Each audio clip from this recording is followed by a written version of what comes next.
কারাকাসে নীরব রাত, আকাশে night স্টকার্স। Laden হত্যার সময় ছায়া পড়ল আবারও ভেনিজুয়েলার অপারেশনে।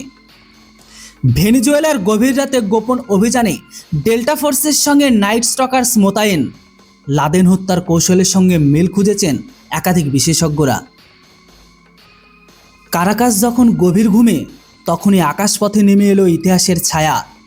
ভেনিজুয়েলার রাজধানীতে শুক্রবার গভীর রাতে যে সামরিক অভিযান চালানো হয়েছে তা শুধু ল্যাটিন আমেরিকার ভূ রাজনীতিতেই নয়, বিশ্ব নিরাপত্তা মানচিত্রেও নতুন করে আলোচনার কেন্দ্রে। সূত্রের দাবি যে এই অভিযানে মার্কিন ডেল্টা ফোর্সের সঙ্গে যুক্ত ছিল পেন্টাগনের কুখ্যাত নাইট স্টকার্স আর হেলিকপ্টার ইউনিট।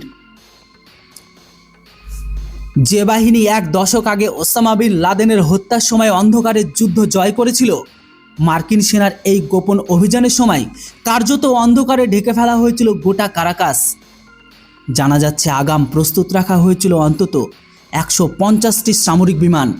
সেই তালিকায় ছিল F-22, F-35, F-18, EA-18, E-2, আর এর সাথে ছিল অত্যাধুনিক B-1 বোম্বারের মতো অত্যাধুনিক ফাইটার প্লেন।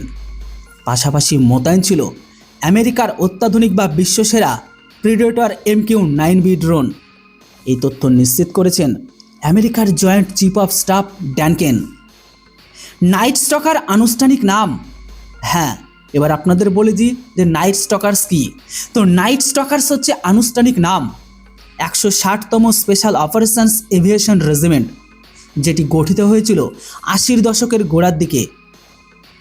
1980 সালে ইরানে বন্দি উদ্ধারের অপারেশন ইগল ক্লো ব্যর্থ হওয়ার পরে পেন্টাগন উপলব্ধি করে যে রাতের অন্ধকারে নিখুঁত বিমান অভিযানের জন্য বিশেষ আর দক্ষ বাহিনী প্রয়োজন তাদের। সেই প্রেক্ষিতেই 1981 সালে তৈরি হয় এই ইউনিট, যাদের মূল শক্তি নিশ্ছিদ্র গোপনীয়তা, প্রযুক্তিগত দক্ষতা, এমনকি অন্ধকারে আকাশের পূর্ণ নিয়ন্ত্রণ। বিভিন্ন রাজনৈতিকভাবে সংবেদনশীল ও ঝুঁকিপূর্ণ অভিযানে আকাশপথে সহায়তা করাই এই বাহিনীর প্রধান কাজ। দৃশ্যমানতা প্রায় শূন্যে নেমে এলে যখন সাধারণ বিমান বাহিনী কার্যগত অচল, তখন নাইট স্টকার্স হয়ে ওঠে পেন্টাগনের একমাত্র নির্ভরযোগ্য অস্ত্র। ভেনেজুয়েলার প্রেসিডেন্ট নিকোলাস মাদুরো তারই প্রাসাদ থেকে এমনকি তার স্ত্রীকে আটক করে আমেরিকা নিয়ে যাওয়ার অভিযান এই ইউনিট যুক্ত ছিল বলে দাবি করা হচ্ছে। যদিও এই বিষয়ে ওয়াশিংটন বা পেন্টাগনের তরফে আনুষ্ঠানিকভাবে কোনো স্বীকৃতি মেলেনি তাদের এই স্পেশাল ফোর্সেসের।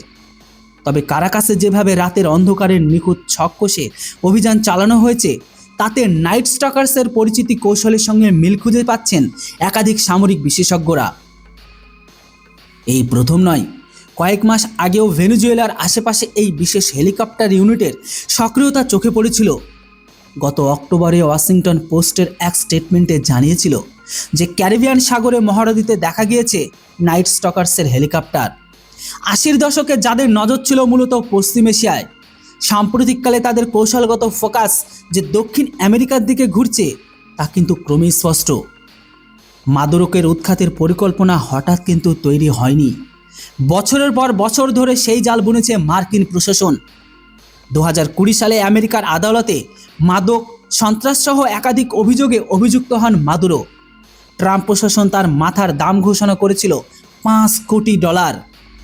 দীর্ঘ 5 বছরের ব্যর্থ চেষ্টার পরে অবশেষে সেই পরিকল্পনায় বাস্তবায়িত হলো বলে দাবি করেছে বিভিন্ন আন্তর্জাতিক সূত্র। শুক্রবার গভীর রাতে মাদুরোর সেফ হাউসে ঢুকে তার স্ত্রীকে সহ আটক করে নিউ ইয়র্কে নিয়ে যাওয়া হয়েছে মাদুরোকে।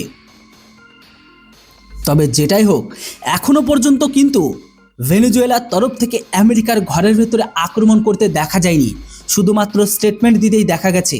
তবে দেখার বিষয় এটাই যে কবে আর কিভাবে আমেরিকার উপর পাল্টা রিটেলিয়েশন দেয়। যেটাই হোক বন্ধুরা, আশা করি আপনারা এতক্ষণ পর্যন্ত আমার ভিডিওটি যদি দেখে থাকেন বা শেষে এসে নাইট স্টকার্স কি আর নাইট স্টকার কিভাবে গুরুত্বপূর্ণ ভূমিকা কাজে রাখে বিশেষ করে আমেরিকার রাত্রিবাহী মিশনে, সেটা আপনাদের কাছে ক্লিয়ার। তো বন্ধুরা, ভিডিও আর ইনফরমেশন যদি আপনাদের কাছে একটু ভালো লেগে থাকে তাহলে প্লিজ ভিডিওটিকে লাইক করে চ্যানেলটিতে প্রথমবারের জন্য হলে একটা সাবস্ক্রাইব। Thanks for watching. জয় হিন্দ, বন্দে মাতরম।